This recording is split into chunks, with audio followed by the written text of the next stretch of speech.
Welcome, and thank you for joining today's WEIM Governing Body General Session meeting. Please note that all audio connections will be muted to minimize background noise. To ask a question verbally, click the raise hand icon located at the bottom of the screen to place yourself in the queue. When it is your turn to speak, simply click the unmute button in the pop-up message that will appear on your screen. Please remember to state your name and affiliation prior to your comments. If you require technical assistance, please send a message via chat to the event producer. With that, I will turn the meeting over to Chair Rob Konzi-Oloka. Rob, please go ahead. Thank you. Good afternoon, everyone. On behalf of the Western Energy Imbalance Market Governing Body, welcome to our May General Session meeting. Appreciate your attendance and your interest in the matters before the governing body today. Public comments are always welcome. To begin, I'm going to turn the meeting back over to Corporate Secretary Roger Collington, and he will get through the roll call with us. Thank you, Chair Konzi-Oloka. Appreciate that. So let's start with you, Chair Konzi-Oloka. I am here. Vice Chair Gardner. Jennifer, you on mute, maybe?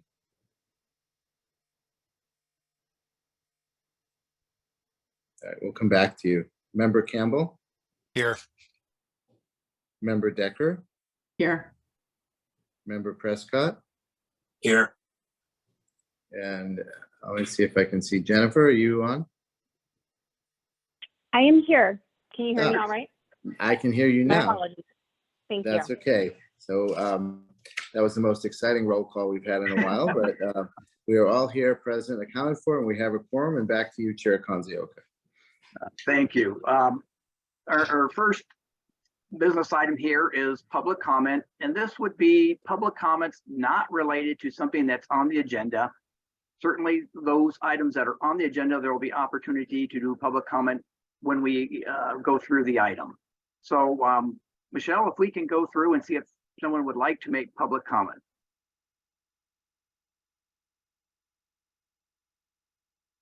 Ladies and gentlemen, if you would like to make a public comment today, please click the raise hand icon on the platform. And then when your hand is raised and it's your turn to speak, simply click the unmute button and the pop-up message, and you'll be able to speak with your comment.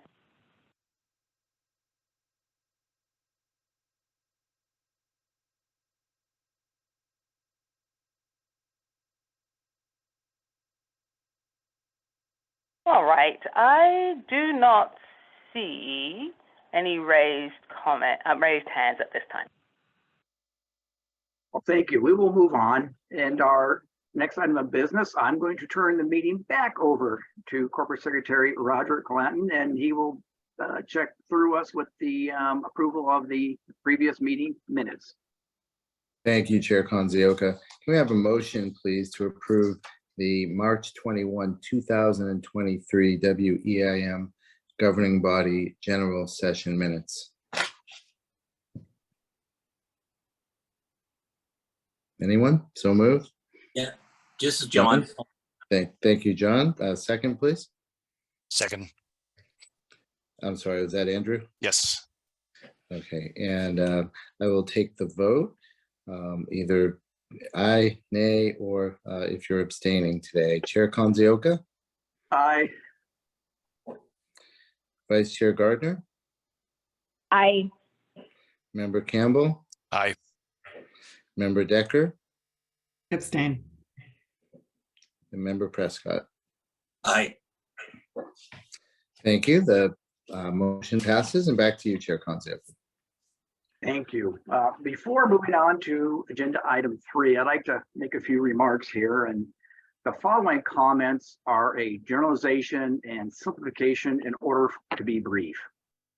About 30 years ago, 2 unique transmission projects were built. They connected the Phoenix area to the Southern Nevada area to the LA basin. They were unique in that both lines were permitted, designed, and built to be operated at 500 kV AC or plus or minus 500 kV DC. And there were other unique and world-first technology features as well. They substantially increased the regional transfer capability between Arizona, Nevada, and California, as well as increased the import capacity. But the most important uniqueness is that they were built without any association to new resources or delivery of output from a specific generation project. They were built to provide access to energy markets and provide access to new interregional transmission lines. A new substation in Southern Nevada named Marketplace was built to accommodate a large number of interconnections. And then after construction, initially, nothing happened with respect to further expansion. Crickets.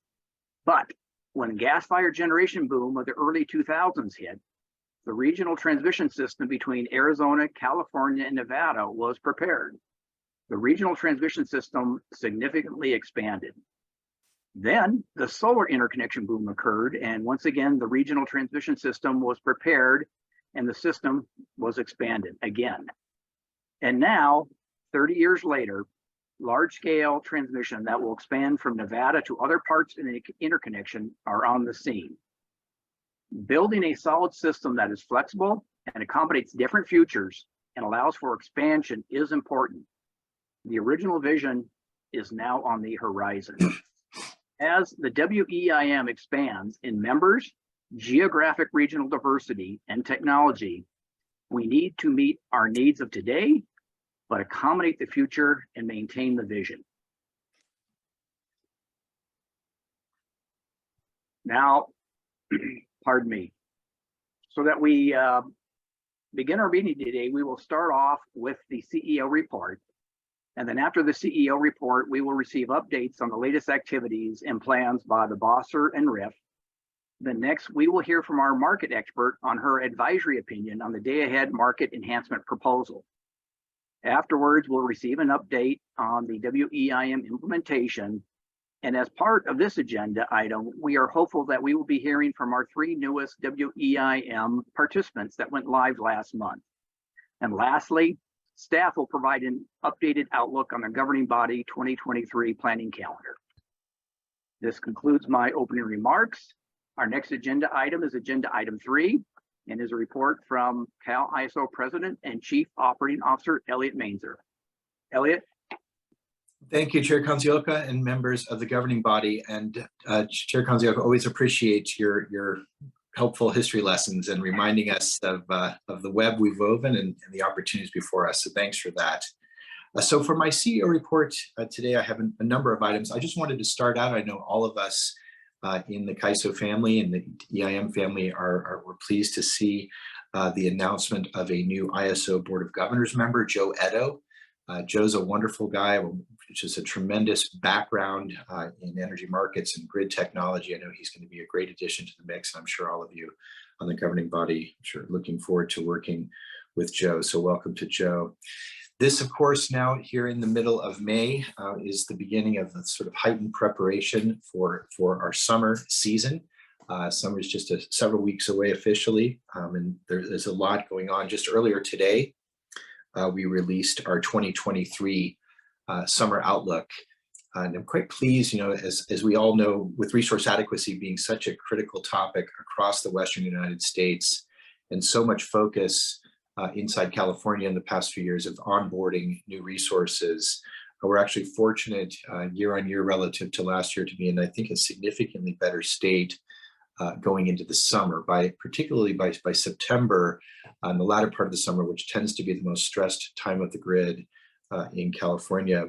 We're going to have another 4,000 megawatts of batteries on the system, over 3,700 megawatts of additional solar, and another 500 megawatts of wind on this grid. So we're looking actually to have a reasonably healthy surplus against a 1 in 10 loss of load expectation going into the summer. Obviously, the hydro conditions in California, record snowpack has given us a net of additional 800 megawatts of generation going across the summer. So the conditions inside California just significantly improved. Of course, thinking more broadly across the West, particularly up in the Northwest, it's been a good hydro year, not as strong as last year, particularly in the upper basin. So the import situation towards the tail end of the summer is unlikely to be quite as strong, but certainly the new generation that's come online in California is going to be a major difference maker. I think we all know, of course, that planning to a 1 in 10 standard still leaves some residual risk to extreme events, particularly west-wide heat waves, fires that affect transmission systems. So there is continued work within the state on contingency measures, the strategic reserve, and other access to other resources that we can take advantage of during extreme emergency conditions. But in general, through I think enhanced communication, coordination, and just general preparedness, I think we're certainly feel as though material progress has been made year on year. Last week, we hosted our 3rd annual Summer Readiness Roundtable. This is an event now that we've done 3 years in a row where we bring together the major system operators and resource providers across the West and sort of compare notes about system conditions, grid conditions, resource balance, et cetera. And I think there's a general sense amongst all of us that the resource adequacy condition have improved, but we still face supply chain exposures and exposures to extreme weather events that require constant diligence. So thanks to all of our partners who've been working with us in these next several weeks as we host tabletop drills and workshops on communication coordination, clarifying the NERC code around energy emergency alert, vernacular, et cetera. A lot more to do to make sure that, especially as we get into June, that we are as absolutely prepared as possible to maintain the reliability of the grid. So moving into market issues, I think as you are all aware, we are deep into the process of preparing the tariff for the extended day-ahead market. We held a stakeholder meeting back on April 10th and received the first round of stakeholder comments on the 28th. And then just yesterday, held another, I think, very engaging workshop on the tariff. There'll be another session this Friday and again early next week. Our goal has been to try to file the EDM tariff by the end of June. I think we'll monitor that on a week-on-week basis just to make sure that we're getting the engagement and the input that we need to make sure that the product that we ultimately transmit to the Federal Energy Regulatory Commission is in as good a shape as possible. I just wanted to mention a couple other things around EDM. Just over the last couple of weeks, I've actually approved several new positions at the CAISO as we scale up the technology and software and people and process elements of the internal development of the extended day-ahead market. We wanted to make sure, A, that we can resource that work, but also that we can continue to provide, I think, outstanding service to our EIM members and participants during this transition period. We don't want there to be any attenuation whatsoever in the service quality for existing EIM participants. And we've also started our onboarding discussions with Pacific Core, continuing to target the spring of 2025 onboarding. So thanks to everyone who's been involved in the development of the extended day-ahead market tariff language. This is going to be an important next deliverable. Of course, I'm not going to talk in significant detail right now because we'll hear a little bit more later today from Susan Pope and of course tomorrow at the joint session. But since February, there has been a big push on the day-ahead market enhancements. The imbalance reserve product has received a significant amount of additional attention here over the last few months. This is a very important conversation, important product, given the increased variability and uncertainty of the California and Western grid in general, wanting to minimize operator intervention and try to make sure that we have a really solid product that can help us manage the variability and uncertainty between the day-ahead and the real-time markets. This is obviously an important, I think, complex issue. We've had input from many different perspectives, some really helpful, very thoughtful, very impassioned feedback in some cases. And I think as we'll hear later today and tomorrow, I think our efforts have really been trying to find the most balanced proposal we possibly can develop, allow us to continue making progress on this important service and continue to keep our momentum on EDM, but also recognizing that we have some uncertainties and some tunable parameters associated with this product.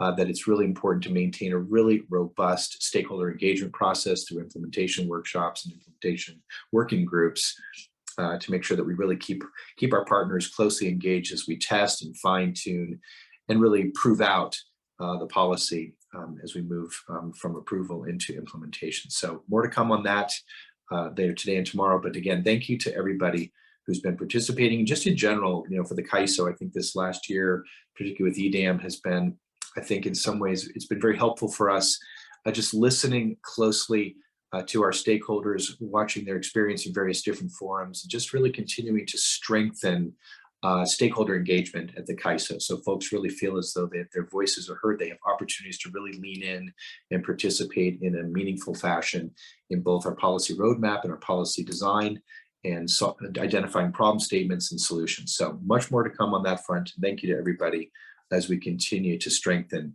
that element of our business. I wanted to just mention also on the resource sufficiency evaluation enhancements phase 2, recall that in December 2022, at the joint governance meeting, we did receive approval to proceed with the FERC filing on the RSEE phase 2 changes. We actually submitted that FERC filing on March 31st and are hoping and expecting to get an order near the start of the summer operating the season. We're also in the process of revising our business practices and developing the language in our business practice manuals that will govern the conditions under which the ISO would utilize the assistance energy transfer functionality. So a lot of work happening in that front as well, but making good, I think, meaningful progress. Switching gears, just the last couple of items. I'm not going to spend a ton of time on this today, but I know a lot of interest, of course, on the broader regionalization conversation. I wanted to note that back on April 26th, at the Assembly Utilities and Energy Committee, there was a hearing on Assembly Bill 538, sponsored by Assemblymember Chris Holden. The bill was successfully voted out of the committee after the debate at that session and sent to the Assembly Appropriations Committee for additional debate and consideration. So I don't have a lot of additional information to report out at this particular juncture. I'm sure the next few weeks we'll get a better sense of where things are happening in that conversation, both the legislative side and the political side. But at this point, obviously, a tremendous amount of interest on this topic, and we look forward to being supportive, a member of that conversation in any way we possibly can. Finally, I just wanted to note that back on April 5th, and I'm hoping to hear from all three of these folks, we had 3 just really, really successful cutovers to EIM with 3 new participants in the EIM family. I'm super pleased and really proud and honored to welcome the Western Area Power Administration, Desert Southwest Region, El Paso Electric, and Avangrid as the newest members of the Western EIM, bringing our footprint to just about 80% of the West, and just fabulous new members, bringing a great diversity of resources and technology and creativity to our market footprint. I did want to mention in closing that typically at this time, the Q1 WEIM benefits report typically would have been published at the end of April. I think, we typically publish that 1 month after the quarterly reporting period. However, in reviewing the results, we identified there were some specific observed congestion conditions in the first quarter of this year showing up in the results that required some more time to really dive into and really better understand before publishing. So we're still completing that work and did delay the actual release of the report, hoping to have it put on the street here by the end of the month. And provide some additional information on the findings and any implications there. So just wanted to make sure folks knew that we're working on that. And that concludes my report. And thanks to everybody for all the incredible partnership and support on these many different initiatives here shaping the CAISO and our relationships. So back to you. Thank you, Chair Kanzioka. Yeah, I'm going to check and see if the members have any questions. And I do not see any. So Elliot, appreciate the remarks. It's terrific to hear the level of activity and the level of progress being made. This is really positive to hear, and we look forward to continue working with you. Thanks, sir. Appreciate it. Our next agenda item is agenda item 4, which is an update on the body of state regulators. With us today is the Utah Chair, the PSC, Thad LeVar, and Chair LeVar is also the Bosser Chair. So providing us with an update, Chair LeVar, the floor is yours. Thank you, and good afternoon, Chair Konziolka, Vice Chair Gardner, and members of the Western EIM governing body. It's great to be with you today and to be able to provide this update from the activity of the Western EIM body of state regulators. The Bosser held its April meeting in person in Incline Village, Nevada, in conjunction with other various regional market state committees. At that meeting, the Bosser members received a briefing on the California ISO's 2023 through 2025 policy roadmap and determined in which California ISO policy initiatives the Bosser will actively engage in for the next couple of years. The Bosser plans to participate actively in the Price Formation Enhancement Initiative, the Greenhouse Gas Coordination Initiative, and the Resource Sufficiency Evaluation Enhancements Phase 3 initiative. Next, the Bosser filed comments with the California ISO on its final 2023 policy catalog and 2023 through 2025 policy initiatives roadmap that will be presented at tomorrow's joint meeting with the WEIM governing body and the California ISO Board of Governors. The Bosser supported the final version of the roadmap and policy catalog, and we provided some meaningful comments on the timeline of the policy initiatives. We provided specific recommendations to improve the policy catalog itself and the process for which the California ISO determines the policy initiative priorities. The Bosser looks forward to continuing to follow this process and helping us all better understand which enhancements the ISO will endeavor to make. Next, at our May virtual Bosser meeting, we discussed the Day-Ahead Market Enhancement Initiative. The Bosser has not previously been engaged with this initiative. However, the ISO Board of Governors has changed the decisional classification to joint authority for the entire proposal, with the exception of the new must-offer rule for any capacity under contract through the California Resource Adequacy Program.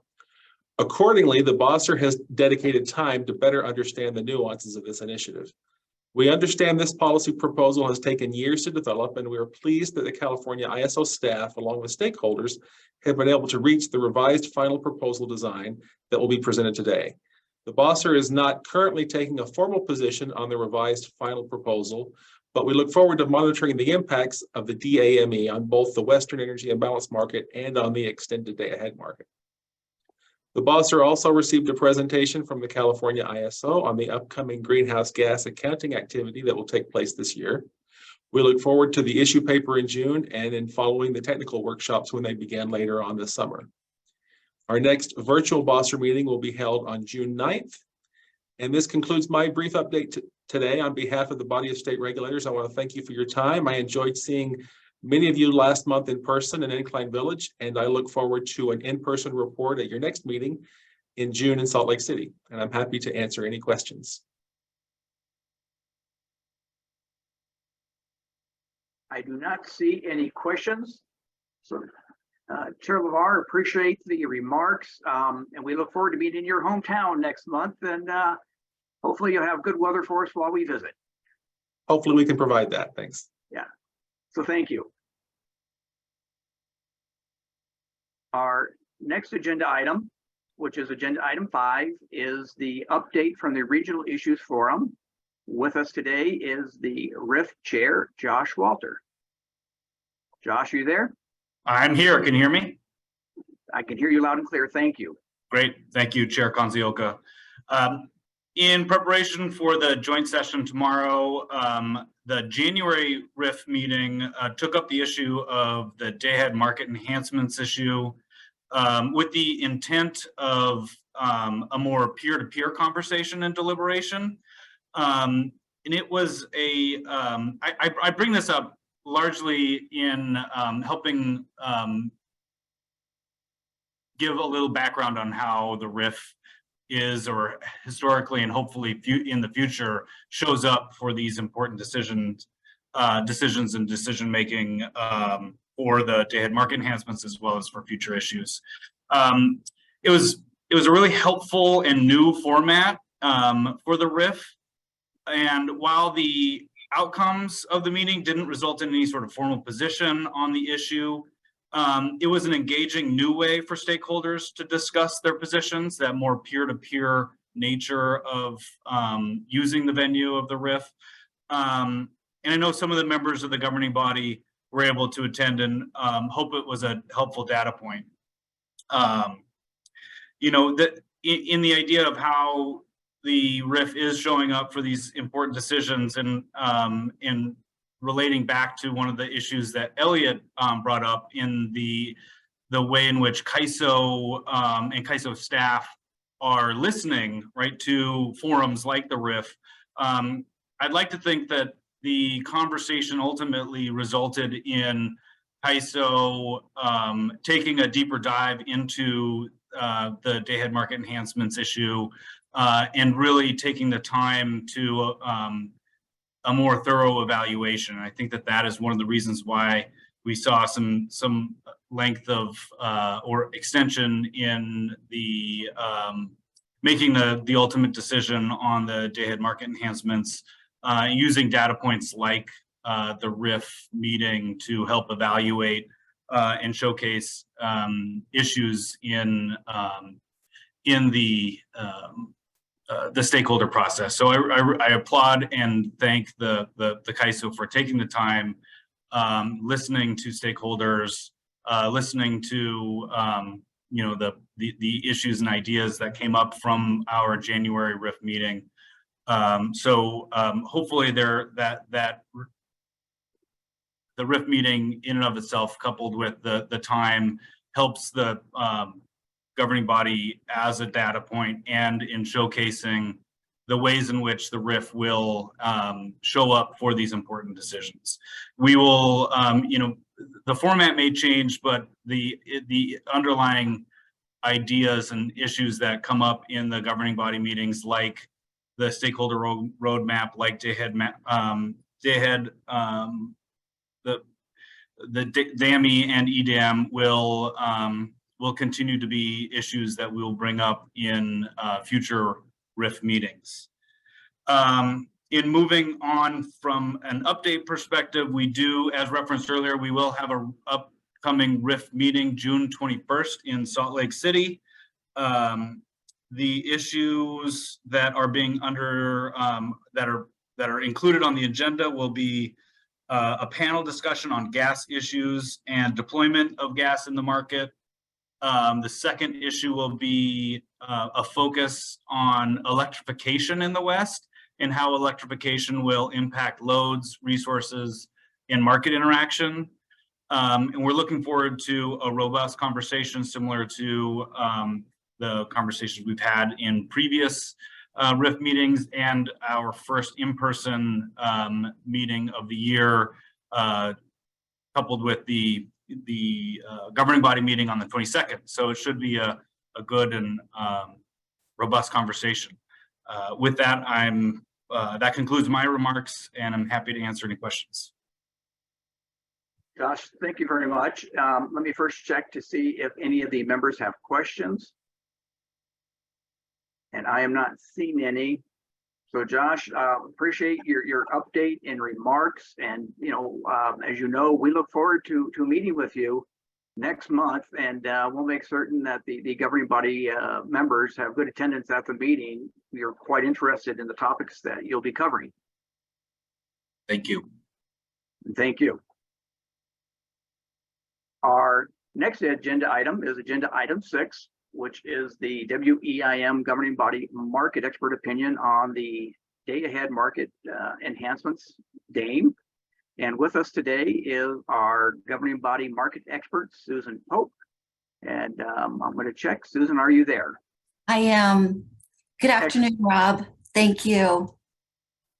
And good afternoon, everyone. And thank you for the opportunity to present my comments and opinions on the California ISO's revised final proposal for the DAME.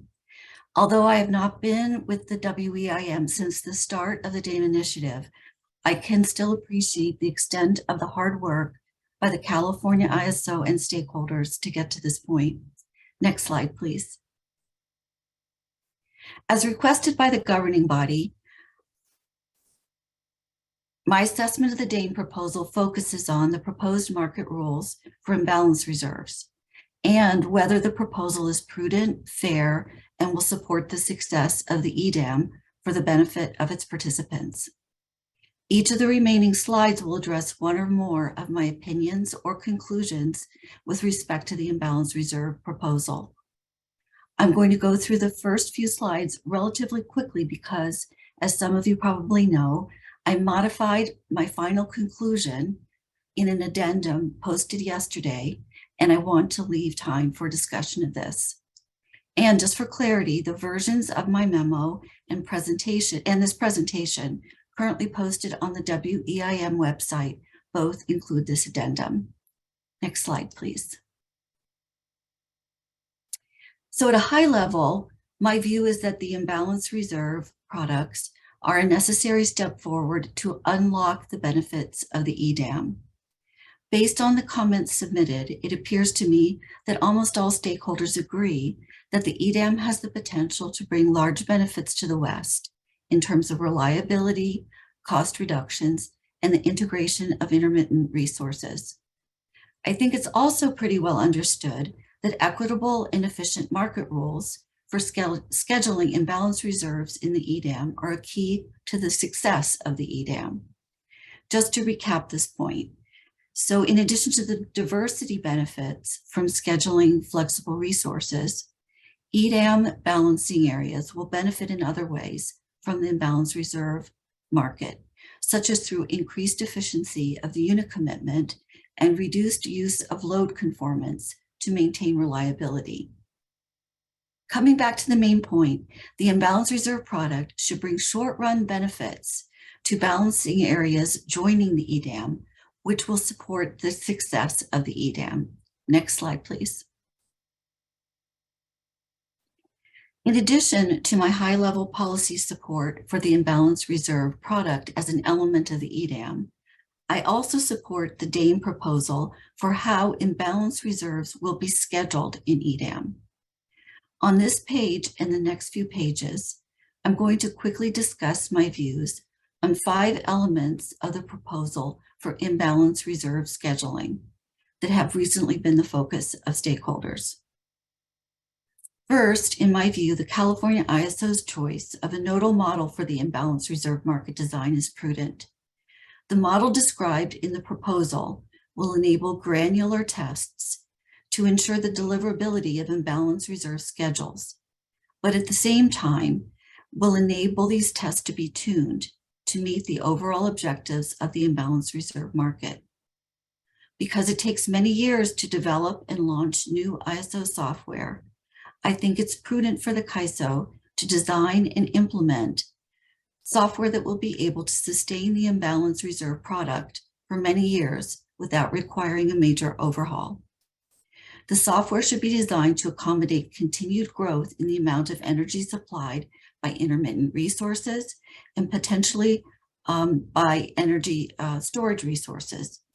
It should also be able to accommodate potentially large changes in the pattern of energy flow on the transmission grid. In my view, the nodal model, coupled with flexible parameters that can be tuned if the full capabilities of the model aren't needed or are not workable initially, is the right choice.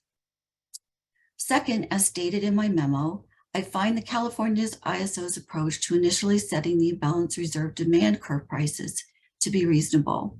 In particular, I strongly agree with the demand curve price reductions in the revised proposal because this will help to ensure that the cost of imbalance reserves does not exceed their operational value, and also because the lower prices will help to smooth the implementation of the new product. Next slide, please. Third, I support the market design for scheduling imbalance reserves because although it is new and untested, the California ISO anticipates in its proposal the need for testing and gradual implementation. A related fourth conclusion is that, in my view, it's reasonable to give the California ISO the latitude to explain the logic for the settings of certain elements of the DAME market design.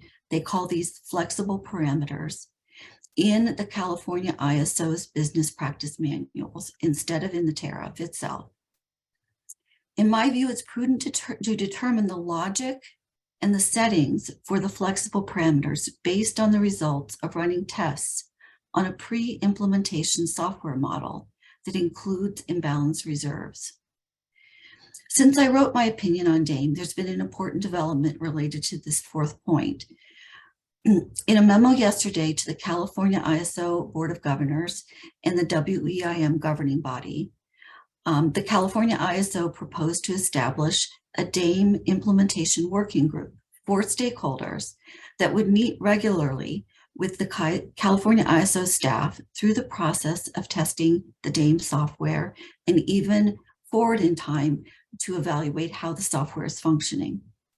I was very happy to learn of this proposal because of the number of elements of the DAME that will need to be tuned during the testing phase and continue to be tuned after implementation. I think the working group is a terrific addition to the DAME proposal, and I strongly support it as providing oversight and governance of the process for setting the flexible parameters. Next slide, please.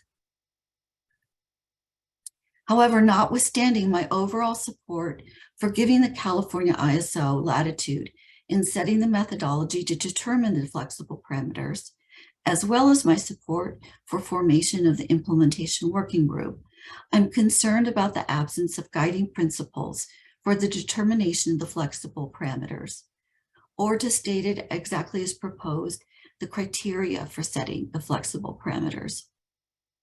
The reason I think guiding principles could be a good idea is that determination of the flexible parameter settings is going to require weighing and trading off between and among different DAME outcomes.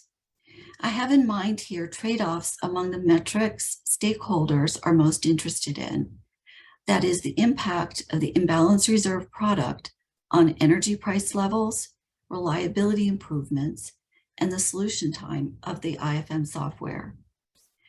Trade-offs between different results, for example, higher reliability versus longer solve time, will need to be made in choosing the parameters.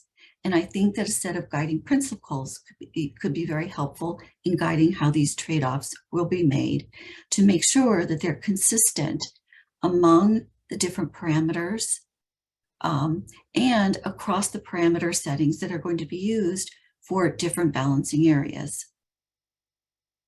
So the California ISO did not explicitly propose that the implementation working group develop guidelines to support using the same logic across parameter settings, but it appears to me that this is something that the implementation working group could take on if deemed worthwhile. Next slide, please. So that concludes the opinions I offered on the DAME proposal for scheduling imbalance reserves. My final conclusion in my memo addressed the proposed imbalance reserve cost allocation. On this page 7 of the presentation, you're seeing my initial conclusion about the cost allocation at the time my DAME opinion was posted on May 10th. Next slide, please. However, since that time, the California ISO has worked to provide additional explanation of their cost allocation proposal. This has happened so quickly and recently that I find I'm still not in a position to provide a full conclusion with regard to the proposed allocation of imbalance reserve costs. Right now, it appears to me that the imbalance reserve cost allocation proposal will be workable and fair in most cases. However, I would like to further understand how the proposal would perform under unusual operating conditions. Sometimes these are called corner cases. I don't think the corner cases are likely to occur. So as I view it right now, the likelihood of a material problematic cost allocation is low. Furthermore, to the extent the cost allocation rules might need elaboration or modification to be workable and fair under some operating conditions, this could be addressed in the DAME implementation working group, provided this is specified to be within the scope of the working group. That concludes my comments.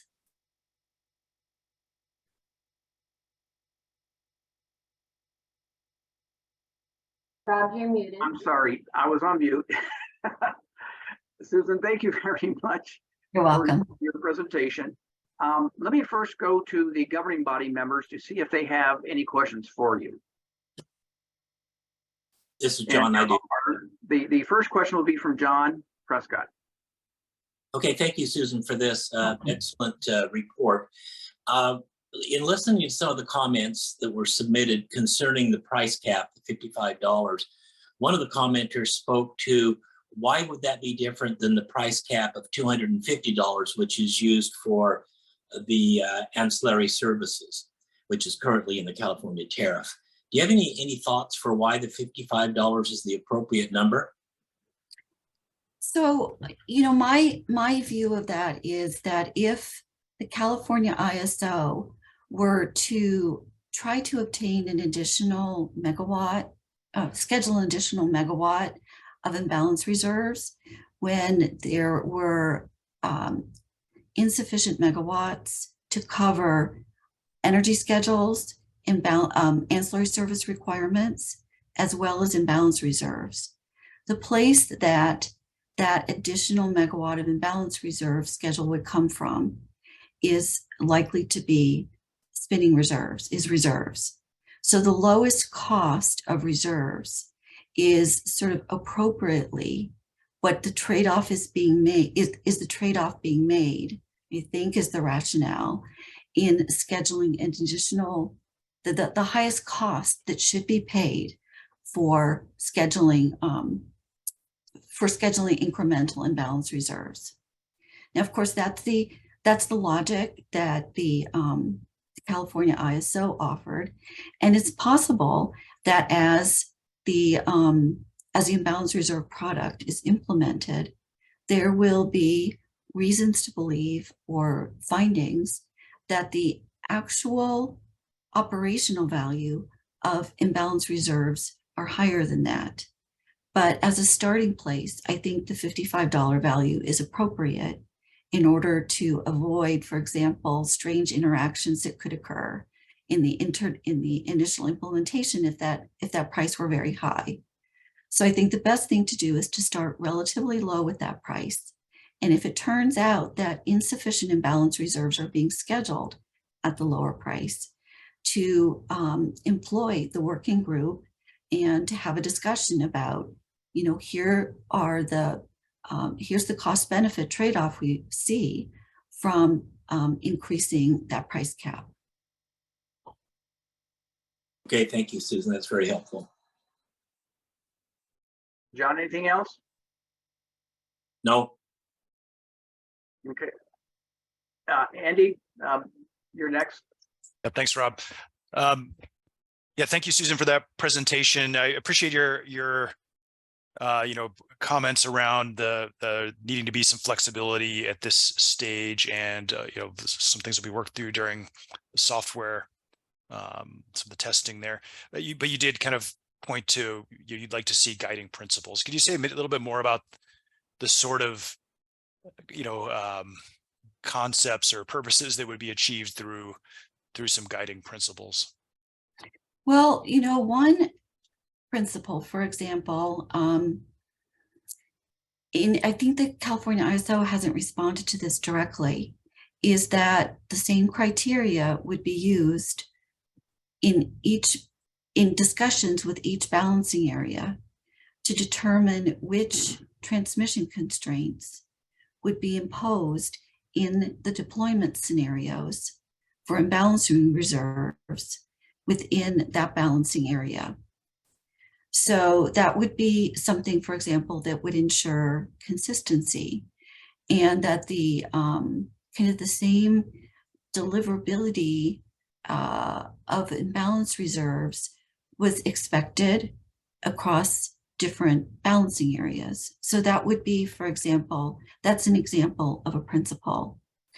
Another principle would be, for example, that achieving a solution of the IFM by a certain time is extremely important, and that should be a priority in determining the flexible parameters, say say up to a certain point, except if, for example, it involved, the complete absence of transmission constraints, let's say, in the deployment scenarios. So there could be bounds. You could say this is really our number one priority, and then solution time is our number one priority. Being sure that we're going to reduce load conformance is our second priority. And maybe a third priority is avoiding price excursions in unusual operating scenarios. These are just things I'm throwing out here, but sort of guidelines or a set of priorities, I think would be very helpful, because the different operating parameters each individually affect those metrics. And in my view, it would make sense for the same guidelines or priorities to be used in setting each of the parameters. Thank you. Andy, anything else? Okay, let me just check. Okay, Anita, Jennifer do not have any questions. Just very good. So Jennifer, Susan, I've got 2 questions, and they follow right in line with what John and Andy were just inquiring about. The first one that I had was on the demand curve, and I followed all the information related to that.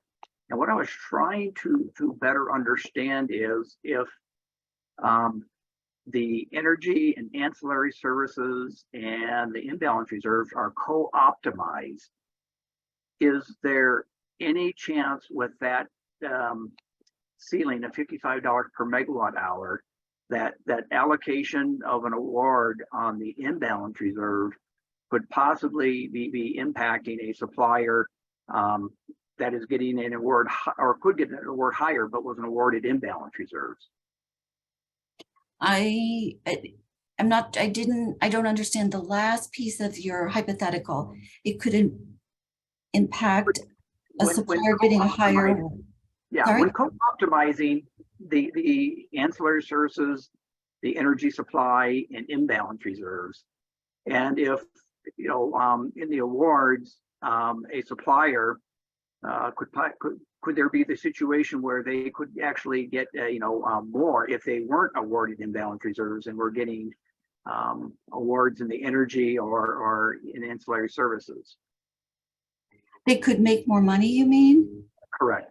Or they could, that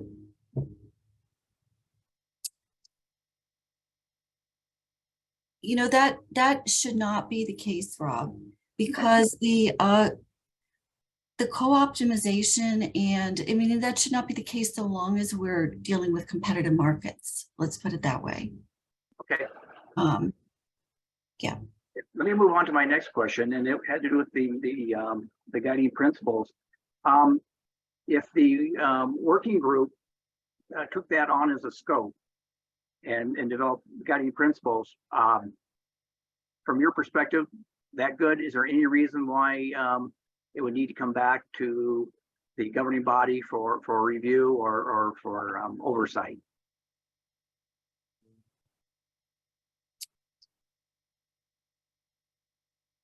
No, I don't see I don't see an immediate reason why that would have to occur. I would tend to think that stakeholders themselves would determine whether or not those guiding principles rose to the level of a policy issue that needed to be reviewed at a higher level. I was thinking about this, for example, Rob, with respect to the working group potentially addressing if there happen to be any wrinkles in how the imbalance reserve cost allocation works, right? So in my view, cost allocation is something that kind of rises to a policy level. So if that turned out to be the case, and it was more than a de minimis issue, let's say more than just sort of writing rules in case something very improbable happens, I think maybe that would rise to the level of being a policy issue. But you know, my inclination is to think that the stakeholders are very tuned in, and they'll be able to make that decision. Thank you. I tend to agree with you. Susan, hold on. I'm going to check and see if there is any public comments that they want to make. And if for any reason I might want to, or another governing body member may want to call on you, but we'll see if there's any public comments that come in on this subject. So Michelle, if you can see if there's anyone that wants to make a public comment. Absolutely. So to make a public comment, click the raise hand icon located at the bottom of the screen. This will place you in the queue. When it's your turn to speak, simply click the unmute button in the pop-up message that will appear on your screen. Please remember to state your name and affiliation prior to your comment.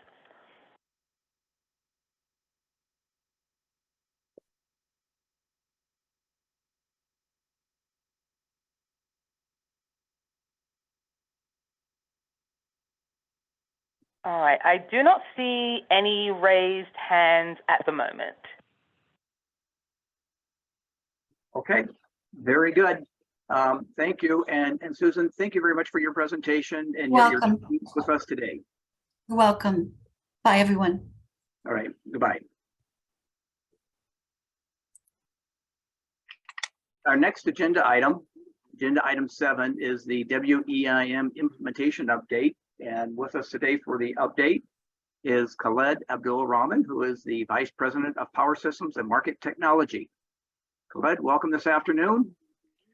Good afternoon, Chair Konziaka and governing body members. I'm pleased to give you this quick update on the implementation. Can we move to the next slide? Yes. So happy to show you this slide, which is, you know, the more that we go, you know, with implementing more people, it looks nicer and nicer and nicer every time we bring it back to you. So we are happy to announce that Avangrid and El Paso Electric, as well as WAPA Desert Southwest, are the latest addition to our WEIM. They went live last April 5th. And with that, you know, you could see that we are covering about 79% of the WECC load. And here, a load, I mean here is the load consumption, because we found it to be a more stable number that we could use as a measure. So 79% is the WEIM compared to, for example, the RC West footprint is covering 77%. The WEIS market is covering 8%, and the Western RC is covering 12%. So this is just a quick look at where we are. We, you know, in the next slide, I'd like also to show you another very busy slide, but it's also a welcome addition. So the light blue are the 3 additional entities that we added, and you could see here the increase in the path for the transfer, for the WEIM transfer between the different entities that are currently operating or integrated inside our WEIM market. Next slide, please. So the April 5th was the day for the integration, so it went as planned. We didn't have any delay. And I just wanted to indicate that this is for Avangrid is the first generation only balancing area that we have integrated inside our WEIM market. And it was amazing, you know, to see how we can fast evolve our processes as well as our calculations and our software to be able to deal with this situation where we don't have load basically to use or to forecast. So this is a great accomplishment in terms of additional features and capabilities for the WEIM market. Of course, the other entities also, they have their own additional features. The multi-stage generator is MSG is a big area for the entities, and we have been working with them. It's amazing to see that for every time we add a new EIM area, there is some special or some flavor of things that we will have to deal with them. But we managed to together to work as partners and resolve those issues. Currently, we are in the process. The first 6 months after go live is the price discovery feature, where we are protecting the new EIMs from price spikes. And while we are actually stabilizing and making sure that the training is done, the ramping of learning curve is being done. So we are a little bit over a month now in our operation in a 6-month period for a price discovery. There are no planned WEIM onboarding for the 2024, neither for the 2025 at this point. And we are in discussions with whoever is interested. We can discuss. But right now, it looks like the next opportunity window for WEIM onboarding is going to be the 2026. We are also, as related to the EDAM, I think you heard quite a bit about the EDAM activities, but we are trying also in parallel from an implementation and project team to work on what is the information that is available for us to start the implementation details and come up with a design, and working with Pacific Corp in a project team in trying to identify all of these details that needs to be worked out. So in parallel, we are working on the EDAM activities, and we're trying to make sure that we are ahead of the game in terms of the implementation. That's all my updates. I'm ready for any question. Thanks. Yes. Thank you. And let's go to questions from the governing body members. Anita, were you up first? Thank you. So a question on the design with PAC. Is anyone else going to be in consideration for that design? And I'm asking that from the standpoint, Khaled, is making sure that whatever is designed is broad enough to accept other entities into the EDAM. Yeah, absolutely. And I'm sorry, maybe I didn't indicate that. There are so many workshops and discussions between, the policy as well as the implementation team, as well as the first movers and other balancing areas. So there is this general open discussion about the different aspects of the EDAM. But this part that I'm indicating here is more related to Pacific Corp, because we have certain system changes that that we know that Pacific Corp, for example, needs to do. So we are talking about those type of details, not to limit the implementation for the other EIM or other EDAM entities. This is only just specifics to Pacific Corp. Okay, thank you. Thank you, Anita. Governing body members, any questions? And I'm having to scroll through here to make certain. Okay, no. So at this time, we will go to public comment. Oh, Anita? I do have a, so yeah. Clyde, just looking at onboarding Avangrid, was it more complex, the same complexity in terms of bringing a generation only entity in compared to the utilities? Can you give us a kind of a, what did that, like, how is it different, or is it exactly the same?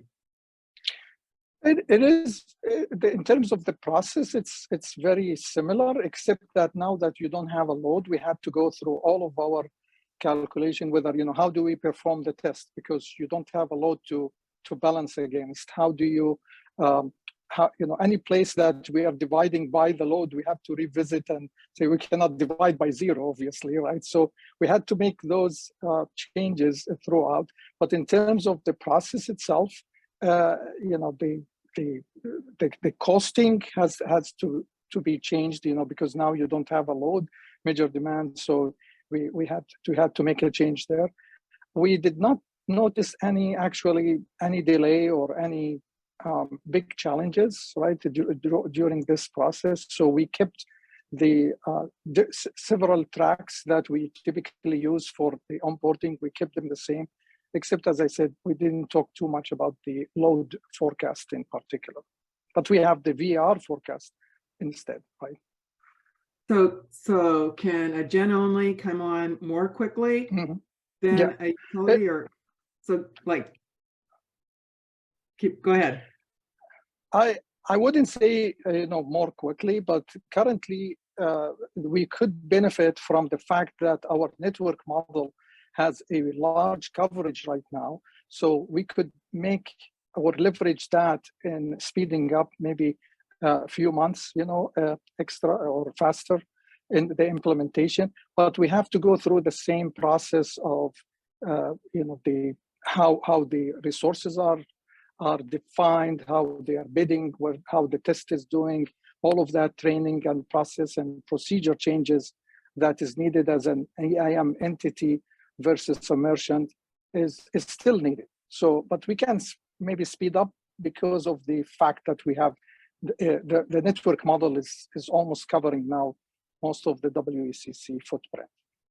So not to stay on, one last question, because I really want to make sure I understand for gen only. So if and you can correct my timelines, if a utility takes 2 years, can gen only come on in 1 year?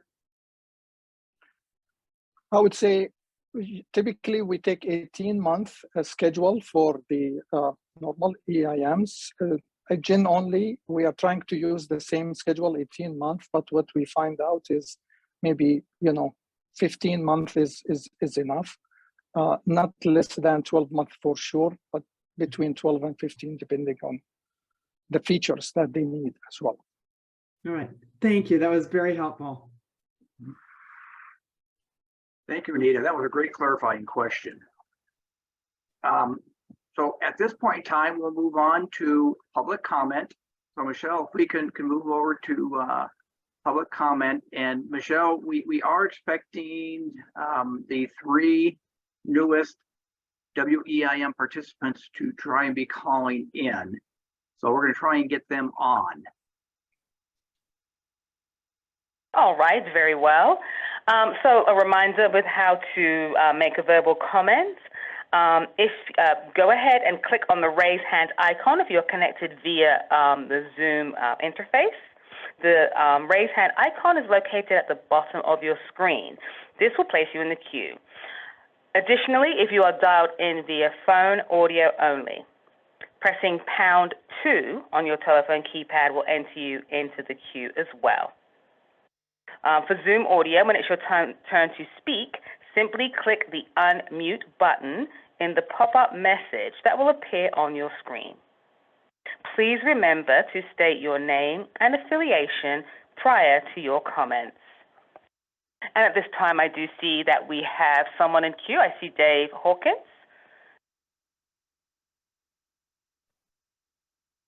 Dave, go ahead. Good afternoon. Can everybody hear me okay? Great. Yes, go ahead. Okay, we can hear you well. Thank you. Thank you. My name is Dave Hawkins. I am the Vice President of System Operations and Resource Strategy with El Paso Electric Company. As you know, we went live April 5th, and it was a long process. I'm sure it was for everyone who has joined EIM. Just a little background, we are, as the maps had shown previously, we're what we call the cul-de-sac of the Western Interconnection in the most southeast area. And we interface with Tucson Electric Power and Public Service Company of New Mexico. So our participation, we were counting on others to join, and bring the EIM, Western EIM market to us, which allowed us to participate. And it was truly fulfilling from a company perspective that in order to participate, so many parts of our company had to come together and work together for this project.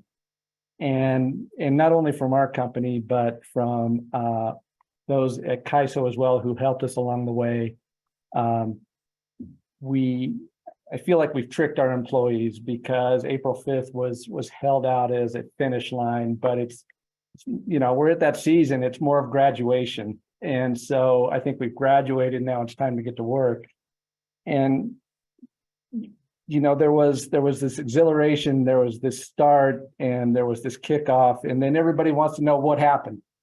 And for, you know, it was nothing, everything went well, you know, which is great. And in my area over the system operations, it's helpful to hire professional warriors, right? Because you have to think about what can go wrong. Something's going to go wrong. I got to prepare for it. And so we've mixed the system operation group now, and had to refine communications that we have from our power generation department and our power marketers. And that's always sort of taking place.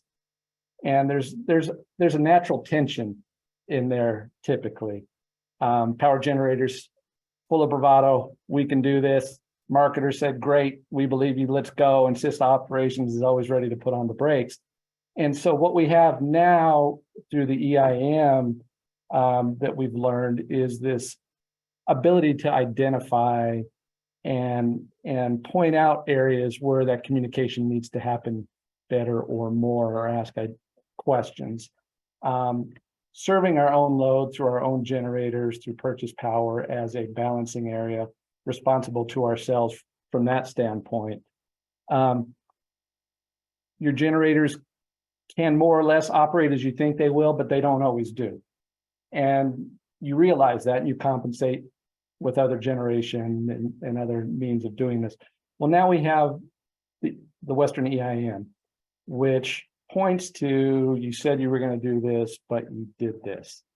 And that allows us to ask questions, right? I think all of this, what I'm getting to is really going to allow us to really tighten up our operations for the benefit of our customers, for the benefit of the grid.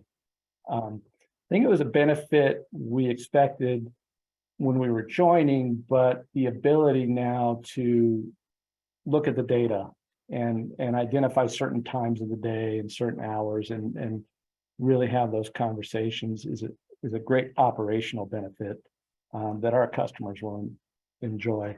And the other part of that is, you know, the actual benefits from selling our generation and buying against our generation. I think the geographic diversity that we bring is we do have access to the Permian Basin gas prices, which have been depressed recently, and our ability to sell, bring that gas into a market that serves others to the west within the hour, I think is beneficial to other parties. And we do have quick start generation. We've added fleets of quick start generation over the last 5 to 10 years. We are bringing another gas turbine online this summer. And I think that will be very beneficial as well to the group, and it will allow our customers, when we went in for, you know, the traditional CCN process, to achieve the benefits we said these generations would provide through their operational status. So once again, we're excited to be a part of it. We expect bumps and bruises along the way as we figure out how to participate in the market while balancing our system in a traditional way and merging the new with the old. So I thank you for the opportunity to share our experience.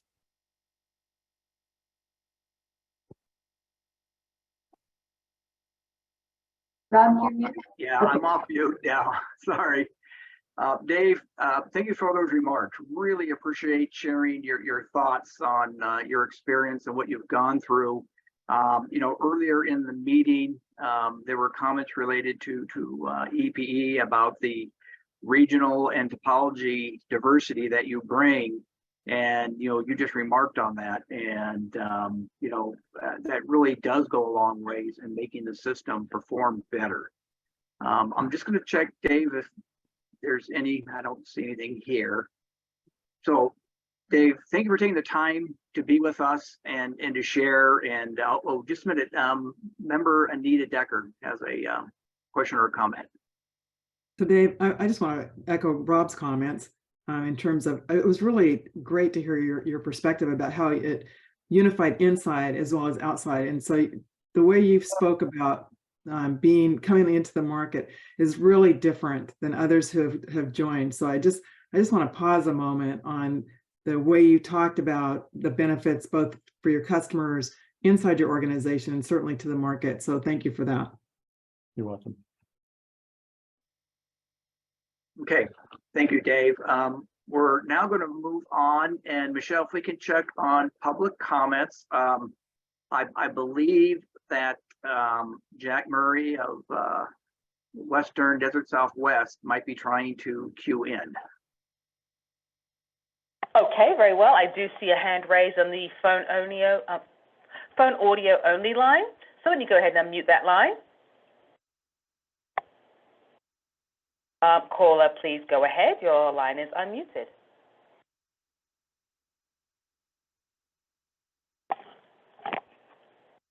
Jack, are you there? Oh, dear. Yeah, it looks like his line disappeared. If you're there, please press #2 once more. I do not see your hand raised in the queue any longer. All right. Yes. All right, caller, please go ahead. Okay, can you hear me now? Yes, Hello? go ahead, caller. Yes, Jack. Yes, I can Okay, hear you. thank Please you go so ahead. much. Yeah, good afternoon, Jack. Yeah, we hear All you right, well. thank you so much. We just heard from Dave Hawkins, so you can go, and we're glad you took the time to be with us today. All right, well, I appreciate being asked to come and kind of share our experiences. I'm Jack Murray. I'm the regional manager for the Western Area Power Administration's Desert Southwest regional office in Phoenix. And like El Paso Electric, we went live in the EIM on April 5th. As you can imagine, after years of planning and coordination and well over a year of technical effort, an effort of this size isn't completely without its glitches. We had a very successful implementation. Our go live date was, our transition was very successful.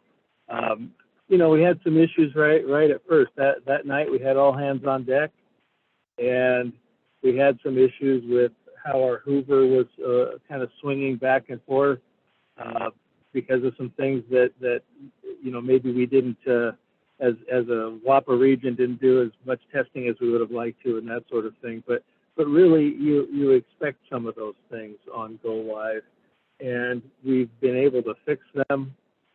Found some programmatic errors with our operations software vendor. We've been able to fix those, and really looking forward to seeing the benefits that we believe this will bring to our customers within WALC, within the Desert Southwest region and the WALC Balancing Authority. Really the bottom line here is that WALC is kind of an interesting little BA down here in the Desert Southwest, kind of unique in that we have lots of transmission and with very little load and minimal generating capacity. So we need to model, and in addition to that, we have to model the way we have our Hoover contracts situated and to satisfy the Hoover allocations to the customers as well as balance the BA. We've run across some instances that I think caused our Utilicast partners and our CAISO partners to scratch their heads a little bit, but We've developed some novel solutions, and many of them were not, you know, because of the uniqueness and things that maybe we haven't run into, we didn't get to test them quite as much as we would have liked before go live, but we've got those things kind of ironed out, and things right now seem to be going smoothly. One of the things that I will say is that to a person, everyone I've talked to within WAPA, within our organization, has pointed to the significant and the great collaboration we got from staff at the CAISO in this implementation effort, both from you know, technical, working out novel technical solutions to things that maybe they hadn't seen before, to just really supporting us in the Desert Southwest region and our partners in our sub-BA at EPCO to making this a successful transition into the market. You know, that these things don't happen without significant amounts of collaboration and teamwork, and that's what my folks tell me, and that's the impression I got from talking to folks at CAISO. This really was a fantastic team effort. You know, as you can imagine, inside of WAPA, it touched every aspect of our organization, from our maintenance in getting our metering programming situated, to our power marketing staff, you know, getting rates and tariff things implemented, finance staff across the board. This was a team effort, and the staff at CAISO, from what I've heard from everyone here, really was a part of that team to make this a successful launch. So I can't think of anything else to say other than thanks for letting me come and share with you a little bit, and we're looking forward to the partnership here going forward. Jack, thank you for taking.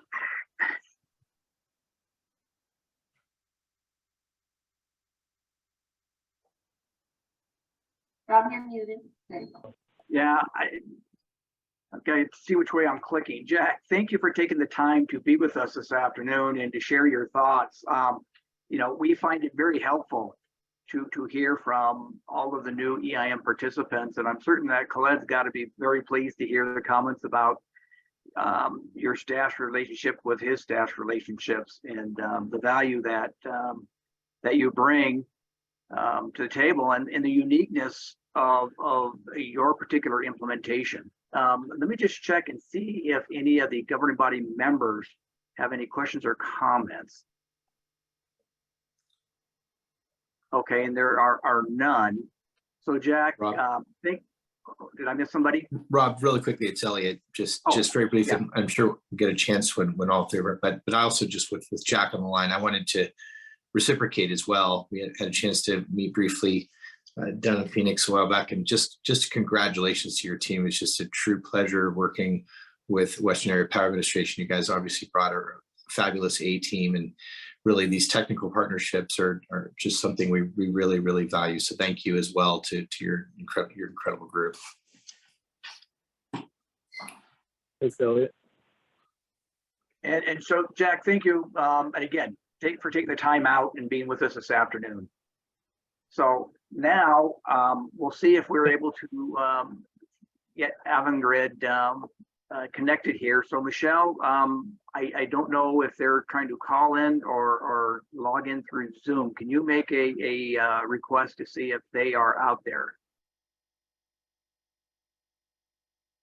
Absolutely. So as a reminder, once again, I do see that Timothy McCabe has his hand raised, but I'll just do one more reminder that if anybody has any comments, please press the raise hand icon located at the bottom of your Zoom interface. That will put you into the queue. Remember to click on the pop-out that allows you to unmute yourself. If you are connected to today's meeting via phone audio, please press #2 on your telephone keypad to enter the comment queue. And now we're going to go to Mr. Timothy McCabe. I am now unmuting your line. All right. You're able, hopefully, to unmute yourself and go ahead. I figured it out. Can y'all hear me? Okay. Great. Yeah, This is Tim McCabe, Vice President of Asset Management at Avangrid. I had the pleasure of meeting with Elliot Plead last week. And really, from our perspective, similar to the previous person, it's been a fantastic project as far as we're concerned. The collaboration with the CAISO and other stakeholders has been amazing. You know, we're now a month and a few days into it, but we're already starting to see the benefits of what we've taken on here. You know, we had some surprises along the way, and like I was saying the other day, they've all been pretty pleasant, which is nice. Usually doesn't work that way. So I just want to thank you know, the CAISO team for working with us. You know, for us being the only generation only BA to join the CAISO, it was you know, it wasn't a match made in heaven. I think when the initial rules were developed, but you know, we worked together really well to do what we needed to do and get to a place where, you know, we joined successfully at the beginning of April. So like I said earlier, we appreciate all the help and look forward to you know, growing as the markets grow out here in the West.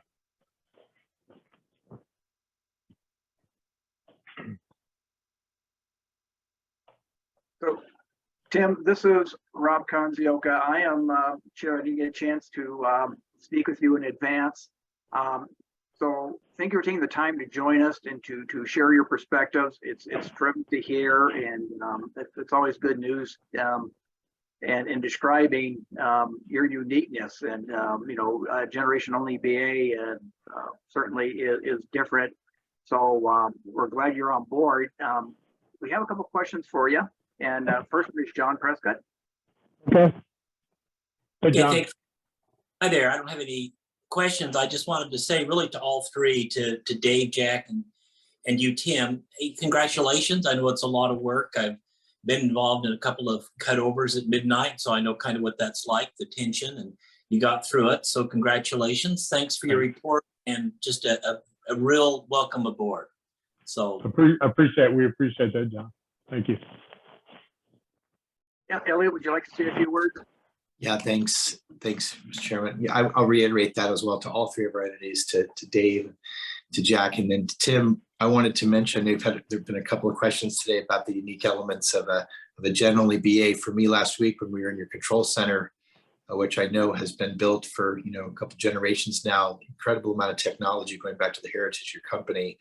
It was a real pleasure to watch you guys watching that ACE clock, just like anybody else in the West. So it was tremendous focus, and it's just a real privilege to have you guys on board, and we're looking forward to building out the partnership. So congrats to your team as well. Thanks again for the partnership.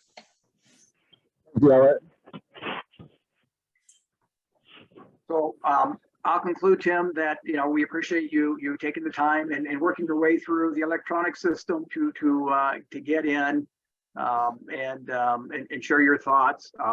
And we welcome to speaking with you again, and maybe get an update after you've had more time. Sounds great. I would appreciate that opportunity to do that. Thanks. Very good. Thank you. Thank you. Michelle, can we just do a quick last check to see if there was any other public comments on this item before I move on? Yes, absolutely. So once again, ladies and gentlemen, if you are logged in via the Zoom platform, please press the raise hand icon, which is in the bottom toolbar. That will place you in the queue. When it's your turn to speak, simply click the unmute button in the pop-up message that will appear on your screen. Please remember to state your name and affiliation. Also, if you are logged in via phone audio today, pressing #2 will log you into the queue as well.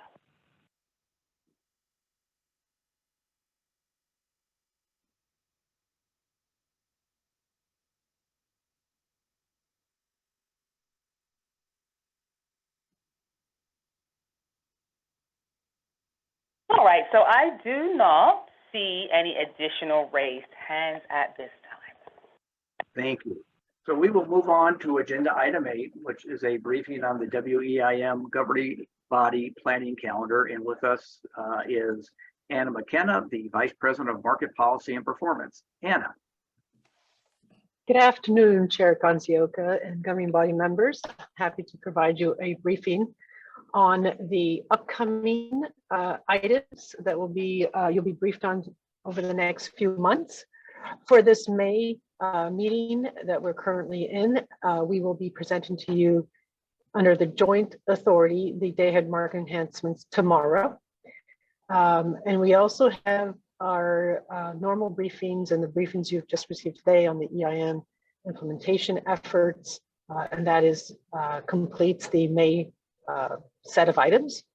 For tomorrow, I'm sorry, for June, we also have some decisional items on your agenda, which are related to WEIM governing body business, including the decision on the nomination, as well as the election of the new chair and vice chair. We also will have for you some additional briefing items and informational as listed on slide 22. That is an in-person meeting, and we look forward to that meeting. Next slide, please. As for the remaining parts of the year in Q2, right now, the only decisional item in Q2 is the day-ahead market enhancements, as I just noticed. We don't have any decisional items yet listed for Q3 and 4, but the year is still young, so there may be things upon us, and we will provide you notice of those as soon as we know of them. And as I noted, there'll be, for the other months, there'll also be informational briefings for you, both in Q2 and Q3, consistent with our regularly scheduled items that we report to you on. If you have any questions, I'd be happy to answer them. That completes my comments. Anna, thank you very much. And let me check to see if any of the governing body members have questions.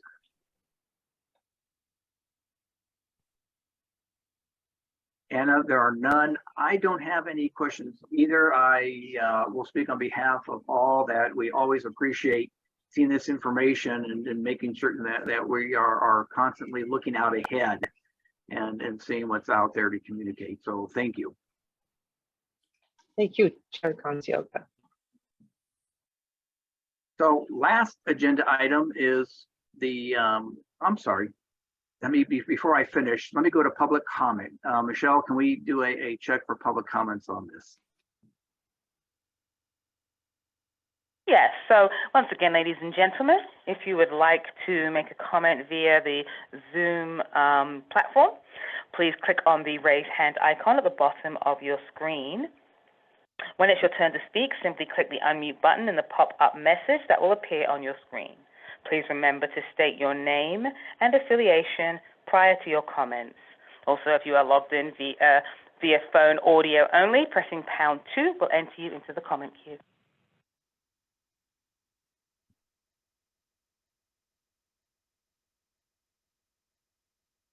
And so far, I do not see any raised hands at this time. Okay, thank you. Last agenda item is item 9, the informational reports. They were posted, and I am going to check to see if governing body members have any questions or inquiries on any of the information that was included in those reports. I am not seeing any.